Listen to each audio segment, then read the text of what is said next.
My ex used me to pay her rent and bills, then dumped me for a richer guy. Now she's begging for the life she lost. I'm a 27-year-old guy who honestly believed love meant stepping up when someone needed you most, even if it cost you sleep, comfort, and peace of mind. When my ex showed up at my apartment with a suitcase and teary eyes, whispering, "I'm just between jobs, I swear it's temporary," my heart went soft before my brain could even question it. I remember the dim yellow hallway light, the smell of her cheap vanilla perfume, and the way her hands trembled as she said, "I just need a little help until I stabilize." Inside, I felt this strange mix of responsibility and pride, like I was finally being the man I always promised I would become. At first, it was small things, covering a grocery run or paying the electric bill because she forgot her wallet again. Then somehow it became everything: her half of the rent, her phone plan, her streaming subscriptions, even the random online orders she claimed were self-care. She'd curl up beside me on the couch and murmur, "You're my hero, I don't know what I'd do without you," and I'd soak up those words like proof I mattered. Still, every swipe of my card felt like a tiny thread pulling loose from the savings I'd worked years to build. The affection started fading so quietly I almost blamed myself for noticing. Her kisses became quick, distracted, her hugs looser, colder, like she was already halfway gone. When I hesitated over another expense, she'd sigh and say, "Why are you being so stingy? I thought you loved me," and guilt would flood my chest instantly. I told myself love was sacrifice, that real partners showed up without keeping score, even as anxiety wrapped tight around my ribs. Somewhere deep down, a whisper warned me this wasn't balance, but every time I tried to listen, she'd smile sweetly and say, "Trust me, everything's gonna be fine," and I wanted so badly to believe her. I never realized exactly when helping her stopped being kindness and started becoming obligation, but one day I looked at my bank account and felt my stomach twist with quiet panic. Every paycheck disappeared faster than I could process it, eaten up by her needs, her little comforts, her sudden emergencies that somehow always required my card. When I gently suggested she start contributing again, she rolled her eyes and snapped, "You know I'm stressed, why are you putting pressure on me?" Her tone wasn't soft anymore, wasn't grateful, it was sharp, irritated, like I was inconveniencing her just by speaking. Inside, I shrank, ashamed for even bringing it up, while a voice in my head whispered that something wasn't right. She stopped pretending to look for work. Instead, she spent her mornings scrolling through her phone, legs stretched across the couch, laughing at videos while I rushed out to another long shift. "I'll start applying next week, okay?" she'd say without even looking up, and when I pushed a little harder, she scoffed, "You're acting like my dad, it's gross." That sentence stung deeper than I expected, echoing long after I left the room, twisting my chest with quiet humiliation. At night, when I came home exhausted, she'd complain about how lonely she felt or how boring her day was, and I'd listen, guilt clawing at me for not being more understanding. "You're lucky I'm even here," she muttered once during an argument, and something in my spirit cracked just slightly. Still, I held on to the good memories, the early version of her who laughed openly and touched me like I mattered. Each time I tried setting boundaries, she flipped the narrative. "So now money matters more than me," she snapped, eyes cold and accusatory, and suddenly I was apologizing for things I didn't even understand. The imbalance thickened, heavy and suffocating, and yet I kept telling myself this was just a rough patch, just stress, just temporary. But late one night, as she texted someone with sudden intensity and quietly angled her phone away from me, a familiar chill slid down my spine. This happened when I started noticing how much time she spent staring at her phone, her thumb moving too fast for casual scrolling, her lips curling into soft, private smiles that had nothing to do with me. I'd sit a few feet away, feeling invisible, listening to the faint tapping of her nails against the screen while the glow painted her face an unfamiliar shade of excitement. "Who are you texting so much?" I asked one night, trying to keep my voice light, and she didn't even look up when she replied, "Just friends, relax." The way she said it, flat and dismissive, made my chest tighten, like I'd just been subtly pushed out of my own relationship. Around the same time, her obsession with expensive things started creeping in. Suddenly, she had opinions about designer bags, luxury restaurants, and higher standards, despite the fact I was still paying for most of her basic living.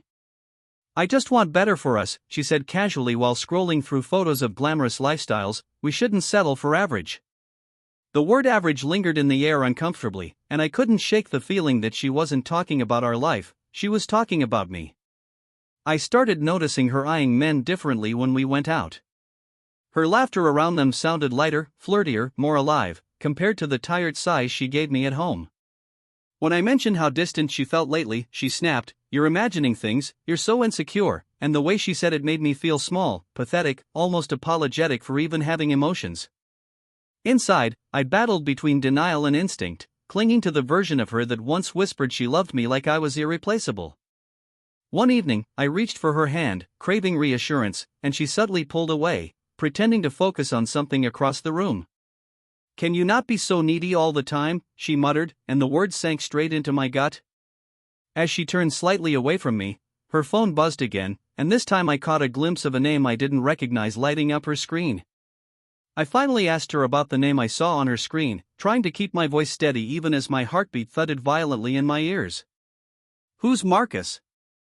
I said, and she didn't even flinch, just shrugged and replied, "He's a friend, stop being so dramatic." The way she said it felt rehearsed, casual, almost bored, like my concern was an inconvenience instead of a natural reaction. But something about the way she clutched her phone tighter, angling the screen away from me, made a quiet dread bloom in my stomach. Marcus started coming up more often in conversation, always framed as harmless. "Marcus says I have really good taste," she laughed once, adjusting her hair in the mirror, and I forced a weak smile that hurt more than it should have. When I asked how she met him, she snapped, "Why do you care so much? I'm allowed to have male friends," and suddenly I felt like the villain for even questioning her. Inside, though, I felt that familiar ache, the one that whispered I was losing her in real time. Her behavior shifted in ways I couldn't ignore anymore. She started dressing differently, tighter clothes, heavier makeup, spending suspiciously long hours out with friends. The air between us grew cold, distant, like we were strangers sharing the same space instead of partners building a life. When I tried to reach for her that night, she sighed and said, "You're smothering me, I need room to breathe," and pulled away, leaving my hand hanging in the silence.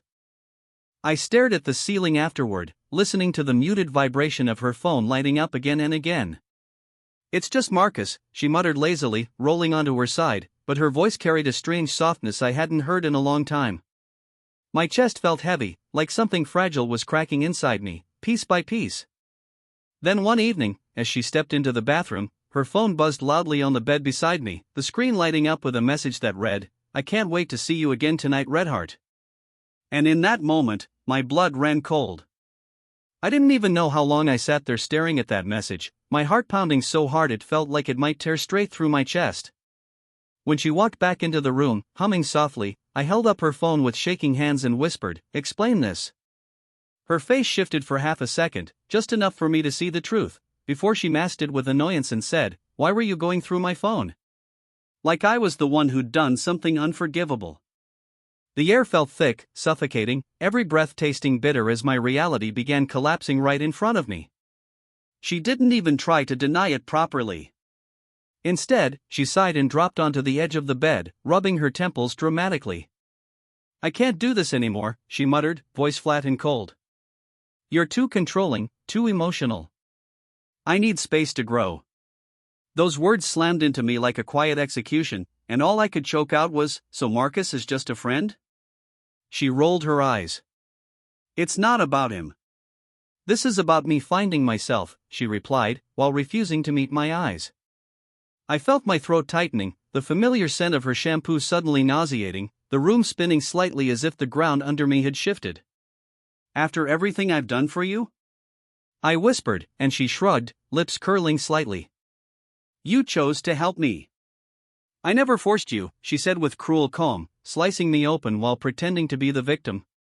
Every sacrifice, every sleepless night, every drained dollar suddenly felt stupid and invisible. Within days, she started packing like this decision had been planned for weeks. No tears. No real goodbye. Just cold efficiency. "I hope you work on your issues," she said as she zipped her suitcase, voice dripping with judgment, like I was the broken one here. I stood frozen in the doorway, watching the person I built my world around walk out without looking back even once. When the door finally clicked shut, the silence hit like a heavy wave, filling every corner of my apartment and my chest. My hands trembled, my breathing shallow, as I stared at the empty space she left behind, still echoing with her presence. Then my phone buzzed, and a mutual friend's message flashed across the screen, "Bro, have you seen who she's with now?" I opened the message with trembling hands, my heartbeat echoing in my ears as dread crawled along my spine. The link loaded slowly, each second stretching like torture, until her face filled the screen, smiling brighter than she ever did for me. She stood beside him, a sharply dressed man with an expensive watch and confident posture, his arm wrapped possessively around her waist. "Hard launch," the caption read, followed by glamorous photos that looked nothing like the life we shared. Inside, something shattered, a crack spreading through my chest. My mind replayed every time she told me she was just finding herself, every late night spent alone while she claimed she needed space. Now here she was, draped in luxury, sipping champagne in places I could never afford, glowing like she'd been reborn.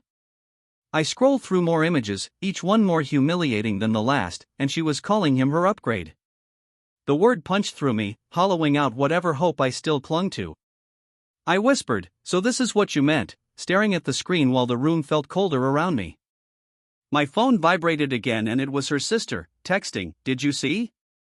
She's with someone who can give her the life she deserves."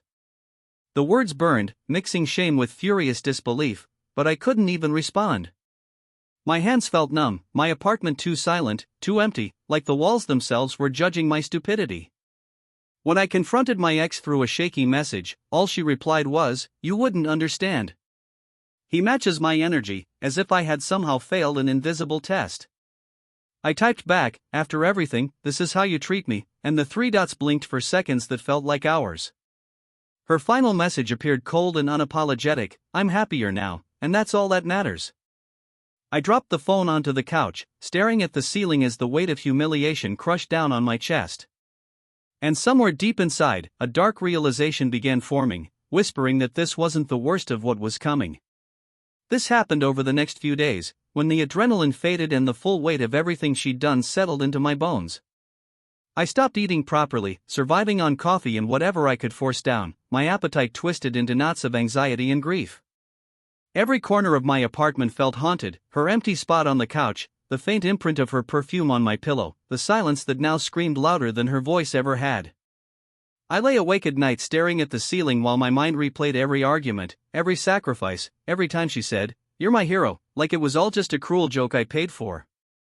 My bank account notification became another punch to the gut. Late fees, overdrafts, the slow realization that I'd left myself financially exposed for someone who walked away without a backward glance. I paced the kitchen one night, muttering, "How did I let this happen?" and the reflection staring back at me in the dark window looked like a stranger, exhausted eyes, slumped shoulders, confidence drained completely. For the first time in years, I felt truly disposable, like all my effort, loyalty, and love meant absolutely nothing. Friends tried calling, but I ignored most of them, too ashamed to explain how badly I'd been played. When I finally picked up, one friend sighed heavily and said, "You don't deserve this, man," but even that felt distant, hollow compared to the emptiness swallowing me whole. I sat on the edge of my bed, head in my hands, whispering, "What's wrong with me?" over and over like a broken prayer. The pain wasn't just heartbreak, it was humiliation, betrayal, and the sinking knowledge that she never saw me as more than a stepping stone. One night, I opened my laptop and saw another post of her laughing, her head tilted affectionately toward him, a caption about finally feeling safe and spoiled. I slammed the screen shut, chest heaving, vision blurred, as the realization crashed down. She replaced me without remorse, without hesitation, like I was nothing but practice. Curled up in the darkness, I felt smaller than I ever had in my life, and a terrifying thought crept in, quiet but heavy, asking what I was even worth anymore. I don't know what changed exactly, but somewhere between the sleepless nights and the constant ache in my chest, something inside me started hardening instead of breaking. I woke up one morning with swollen eyes and a dull headache, staring at the cracked ceiling, and whispered, "I can't keep living like this." The words tasted unfamiliar in my mouth, almost rebellious, but they stirred a quiet determination I hadn't felt in weeks. As I shuffled to the kitchen, the cold tile biting into my bare feet, I realized I was tired of drowning in the aftermath of her betrayal. I opened my bank app again, bracing for the numbers, and instead of collapsing, I exhaled slowly and muttered, "Okay, let's fix this." I started listing expenses, canceling subscriptions she'd convinced me were essential, deleting her saved payment methods, and changing every password she might still have access to. "No more," I said out loud to the empty room, my voice shaking but steady, like I was reclaiming something she stole piece by piece. Each small action felt like tightening loose threads of control back into my hands.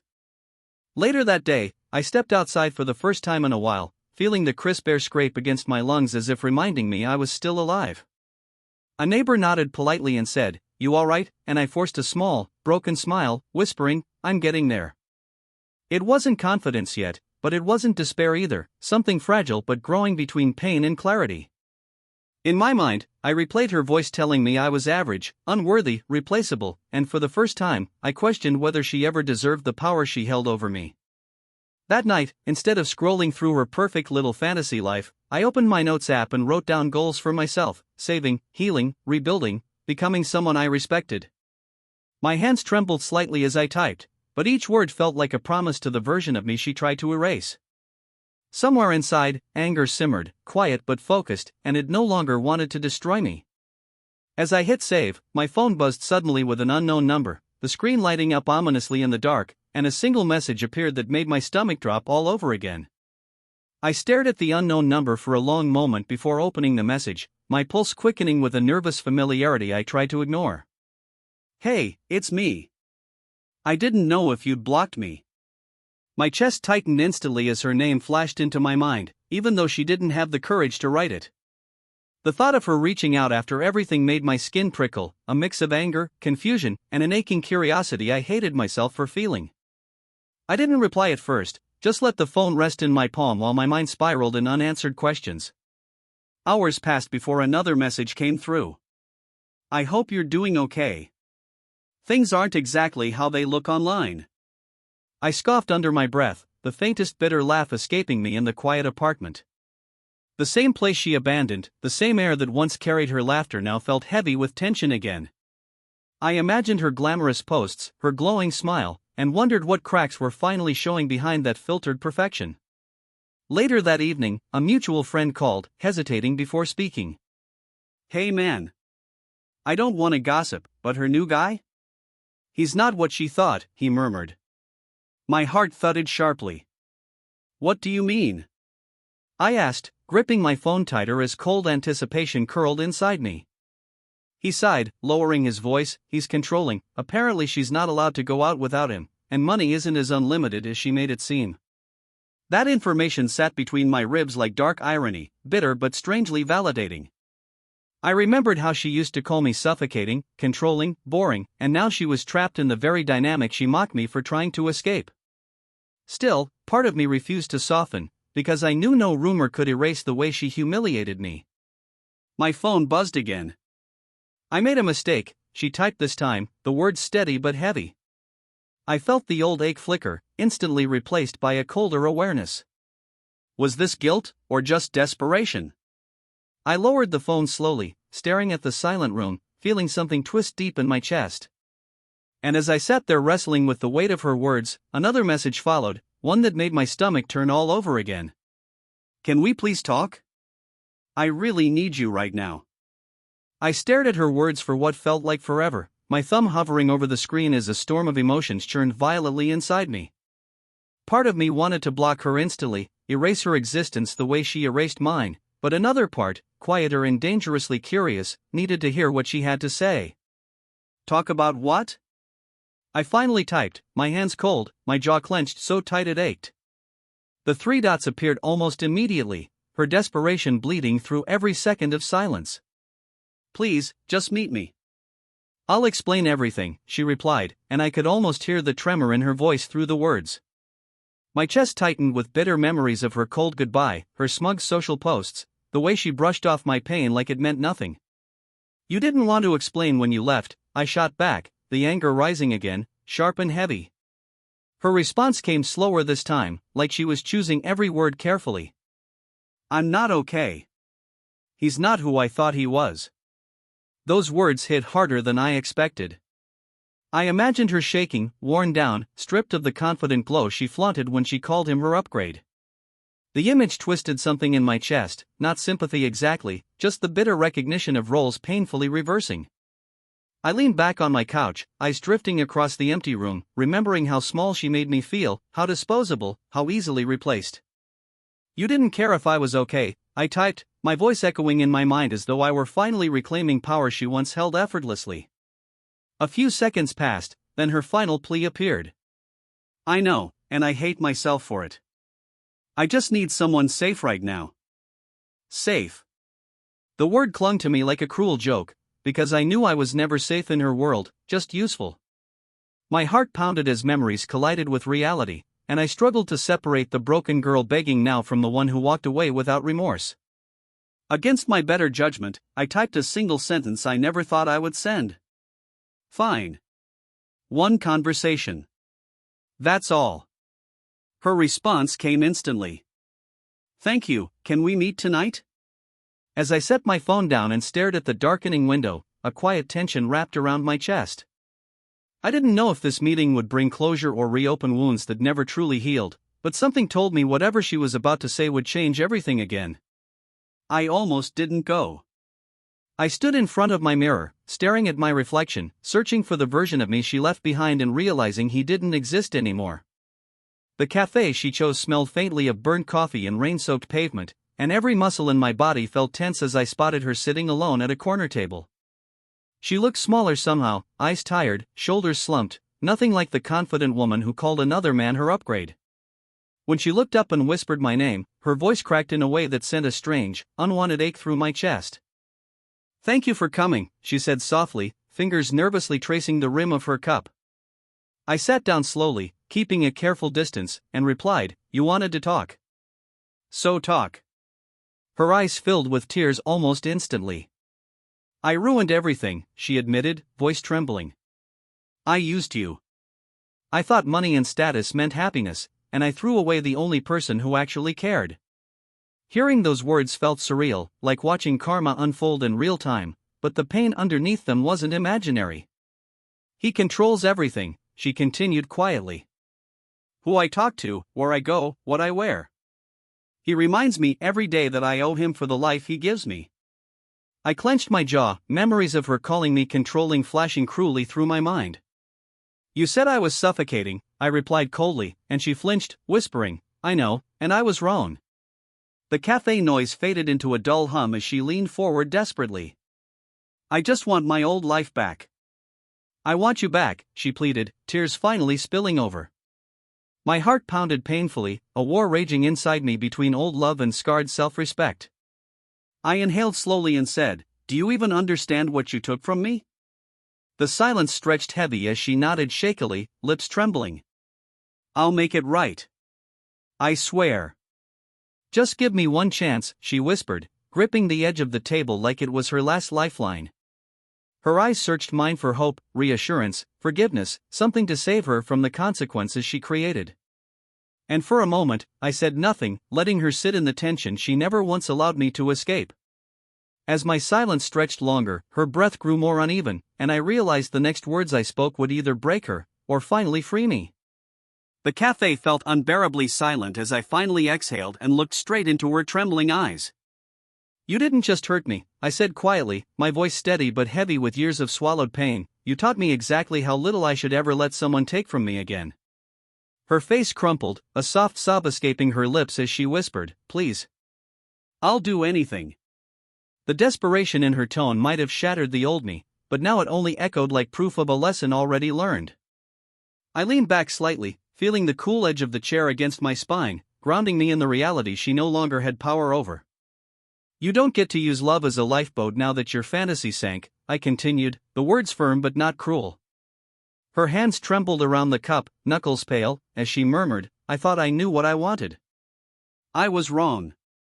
I felt a surge of bittersweet clarity, not anger anymore, not vengeance, just a clean, quiet understanding that my life wasn't built to save someone who never valued it.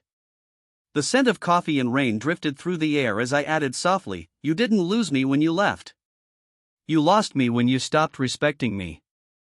Tears trailed down her cheeks. So that's it, she whispered, voice barely audible. I nodded once. That's it, I replied, a strange relief flooding my chest, like an invisible weight finally lifting. I stood up slowly, the legs of the chair scraping the tiled floor, and for the first time in months I felt taller, steadier, like the ground beneath me finally belonged to me again. She watched in stunned silence as I stepped back, inches away yet emotionally impossible to reach. As I turned toward the exit, the soft chime of the cafe door felt almost symbolic, like a closing chapter. The night air greeted me cool and crisp, soothing against my heated skin. Behind me, her quiet sobs faded into the murmur of strangers' conversations, and ahead of me waited an unfamiliar but peaceful emptiness. And as I walked into the darkness, breathing deeper than I had in months, a strange calm wrapped around me, whispering that this time, I was finally choosing myself.